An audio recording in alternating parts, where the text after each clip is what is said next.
فعن أبي هريرة رضي الله عنه قال قال رسول الله صلى الله عليه وسلم إن الله لا ينظر إلى صوركم وأموالكم ولكن ينظر إلى قلوبكم وأعمالكم رواہ مسلم۔ حضرت ابو ہریرہ رضی اللہ عنہ سے روایت ہے کہ رسول اللہ صلی اللہ علیہ وآلہ وسلم نے فرمایا کہ اللہ تعالیٰ تمہاری صورتوں اور تمہارے مالوں کو نہیں دیکھتا، لیکن تمہارے دلوں اور تمہارے عملوں کو دیکھتا ہے۔ اس حدیث میں اخلاص اور للہیت کی اہمیت کو بیان کیا گیا ہے، اور سرکار دو عالم صلی اللہ علیہ وسلم نے جتنے بھی اخلاق حسنہ کی تعلیم ارشاد فرمائی ہے ان کی تکمیل اخلاص اور للہیت کے اوپر ہوتی ہے۔ اخلاص کا معنی ہر عمل کو خالص اللہ کی رضا جوئی کے لیے کرنا، ریاکاری کے لیے نہ کرنا، نام و نمود کے لیے نہ کرنا، کسی مخلوق کو راضی کرنے کے لیے نہ کرنا، صرف خالق کو راضی کرنے کے لیے نیکی کرنا، عمل کرنا، یہ اخلاص ہے۔ اور یہ اخلاص بغیر مخلصین کی صحبت میں بیٹھے ہوئے نصیب ہونا بڑا مشکل ہے۔ ریاکاری سے عمل برباد ہو جاتا ہے، اور حدیث شریف کی روح سے ریاکاری کو چھوٹا شرک قرار دیا گیا ہے۔ ان یسیر الریاء شرک۔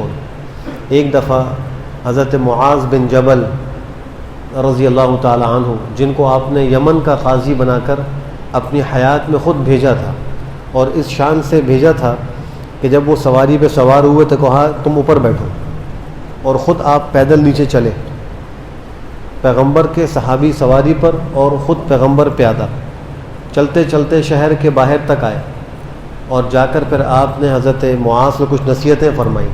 ایک بات یہ پوچھی کہ تم یمن کے قاضی بنا کر بھیجے جا رہے ہو، تم کیسے فیصلہ کرو گے؟ انہوں نے عرض کیا کہ کتاب اللہ سے فیصلہ کروں گا، قرآن کریم میرے پاس موجود ہے، اس سے فیصلہ کروں گا۔ تو پھر آپ نے فرمایا کہ اگر وہ مسئلہ ایسا ہو کہ قرآن کریم میں اس کا حل موجود نہ ہو، تو کہا فبسنت رسول اللہ صلی اللہ علیہ وسلم، اللہ کے رسول کی حدیث سے فیصلہ کروں گا۔ آپ نے فرمایا کہ اگر وہ حدیث میں بھی نہ ہو، اس مسئلے کا حل تمہیں نہ ملے، نظر نہ آئے، تو کیا کرو گے؟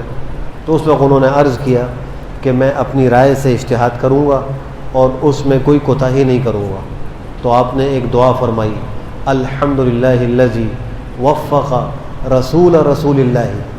تمام تعریفیں اس اللہ کے لیے ہیں جس نے اللہ کے رسول کے قاصد کو ہدایت کی توفیق دی اور ان کو صحیح راستے کی توفیق دی۔ پھر آپ نے فرمایا کہ شاید تم یہاں سے بھی جا رہے ہو، واپس آؤ تو میری تم سے ملاقات نہ ہو، اور تمہارا گزر میری قبر پر ہو۔ اشارہ کر دیا، آپ کو معلوم ہو گیا تھا کہ اب زندگی میں ان سے دوبارہ ملاقات نہیں ہوگی، تو وہ رو پڑے۔ ایک موقع پر یہ واپس آئے تو آپ کے روضے پر حاضر ہوئے اور وہاں بیٹھ کر زار و قطار رونے لگے۔ حضرت عمر بن الخطاب تشریف لائے، انہوں نے آ کر فرمایا کہ معاذ تم کو کیا ہو گیا، کیوں اتنا رو رہے ہو؟ تو انہوں نے فرمایا کہ میں نے اس صاحب قبر سے سنا ہے، ان یسیر الریاء شرک، بے شک تھوڑی سی ریاکاری بھی شرک ہے۔ تو جو قوی صحابہ کرام تھے وہ تو اس سے بچ کر گزر گئے، ہم ضعیفوں کا کیا ہوگا؟ اس پر وہ رو رہے تھے۔ اتنا بڑا صحابی اس بات پر رو رہا ہے کہ ریاکاری سے کہیں میرا عمل برباد نہ ہو جائے۔ معلوم یہ ہوا کہ اخلاص بہت بڑی دولت ہے۔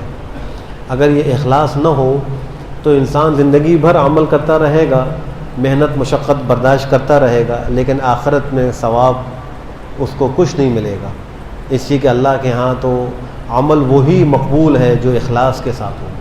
حدیث شریف میں آتا ہے کہ جو ریاکار لوگ ہوں گے اللہ بلا کر کہیں گے تم نے جس کے لیے عمل کیا تھا اپنا ثواب انہی سے وصول کرو، میرے پاس کیا لینے کے لیے آئے؟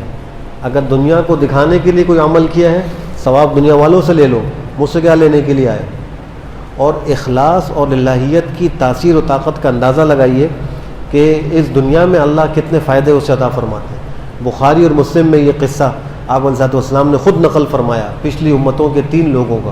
سفر میں وہ نکلے، راستے میں بارش آ گئی، تیز بارش، انہوں نے ایک پہاڑی غار کے اندر پناہ لے لی بارش سے بچنے کے لیے۔ اس پہاڑی غار کے منہ پر ایک بہت بڑی چٹان آ گئی اور راستہ بند ہو گیا۔ اب جب راستہ بند ہو گیا، نکلنے کی کوئی صورت نہیں، بالکل اندھیرا ہو گیا، تو آپس میں ان تینوں نے مشورہ کیا کہ ہم نے زندگی میں جو بھی عمل خالص اللہ کے لیے کیا ہو، للہیت سے کیا ہو، تو اس کا واسطہ دے کر اللہ سے دعا مانگو، انشاءاللہ اس مصیبت سے ہم نکل جائیں گے۔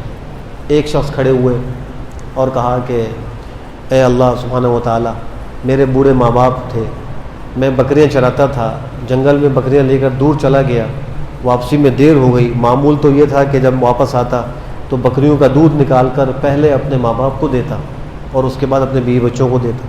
ایک دن تاخیر ہو گئی، دیر سے آیا تو ماں باپ بھوکے سو گئے، میں نے دودھ نکالا، پیالہ لیا اور ان کے سرہانے پر پوری رات کھڑا رہا، اور بچے مجھ سے رو رو کے دودھ مانگتے رہے، میری طبیعت نے گوارا نہیں کیا کہ ماں باپ سے پہلے اپنے بچوں کو دے دوں۔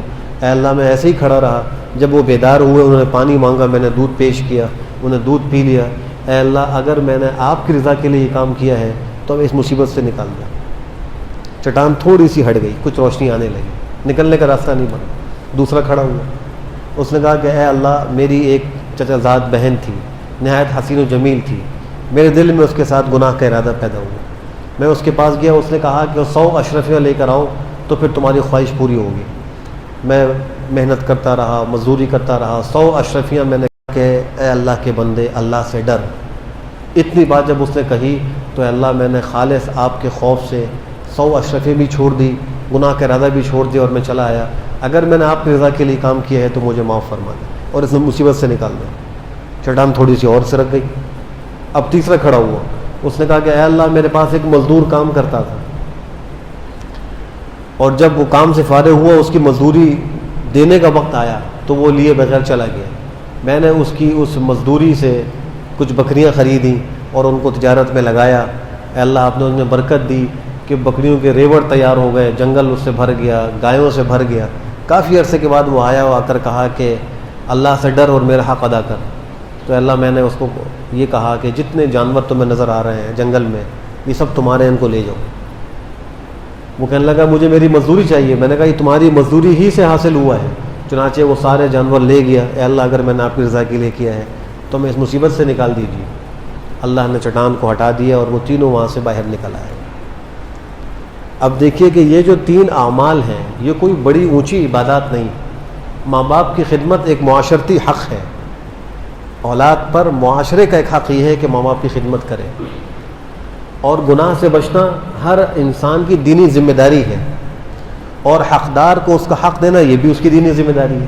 تو یہ کوئی اونچے اعمال نہیں، لیکن دیکھیے کہ ان اعمال میں جب اخلاص آیا، جب للہیت آئی، تو ان میں اللہ نے ایسی تاثیر پیدا کی کہ دنیا کے اندر بھی مصیبت سے وہ نکل گئے۔ تو ضرورت اس بات کی ہے کہ ہم جو کچھ یہ نیکیاں کر رہے ہوتے ہیں ان میں اخلاص پیدا کرنے کی کوشش کریں، اور جو نیکی کریں اللہ کے لیے کریں، نام و نمود کے لیے نہ ہو، دوسروں کی خوشنودی کے لیے نہ ہو، دوسروں کو راضی کرنے کے لیے نہ ہو، ایک اکیلے اللہ کو راضی کرنے کے لیے ہو۔ پھر اللہ اس پر ایسے ثواب مرتب فرمائیں گے، ایسے انعامات عطا فرمائیں گے کہ انسان دنیا میں بھی چین و سکون سے رہے گا اور آخرت میں بھی چین و سکون سے رہے گا۔ اللہ ہم سب کو اخلاص کی توفیق نصیب فرمائے۔